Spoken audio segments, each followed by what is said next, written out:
Early morning in Honolulu, fresh yellowfin, big-eye tuna, and other fish are up for auction.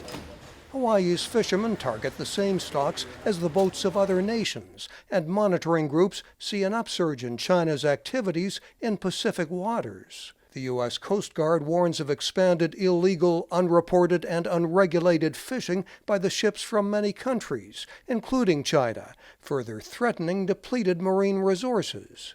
Pacific fishing fleets are closely watched under U.S. domestic and international law. We have independent observer coverage levels of at least 20% in our tuna fishery, whereas China barely scratches 5%. And we have a whole suite of environmental laws and statutes and regulations. Satellite imagery suggests a Chinese fleet is approaching Ecuador, bordering its exclusive economic zone, threatening sensitive sea life near the Galapagos Islands. Critics say Chinese ships often break the rules, encroaching on South Korean waters. Plus, Chinese vessels have been found to fish off the coast of North Korea, operating in a gray zone, says an analyst at a Hawaii center funded by the U.S. Department of Defense, who stresses that his opinions are his own. He says China is threatening fish stocks as it pursues strategic goals. They have huge factory ships with whole flotillas of actual fishing vessels around them.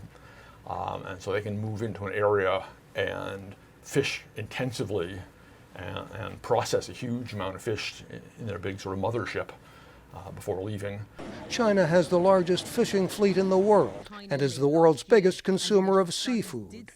Its distant water fleet is huge, and China says it will cap it at 3,000 vessels. The U.S. Coast Guard says another 3,000 paramilitary ships back up the Chinese fleet.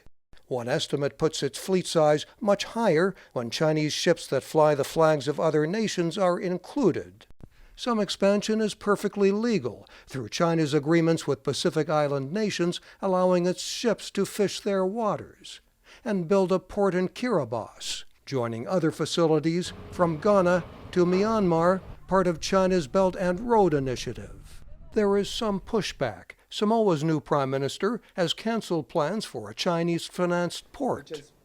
Concerns are growing in the nearby U.S. territory of American Samoa, its tuna catch slashed by Chinese fishing boats that surround its waters.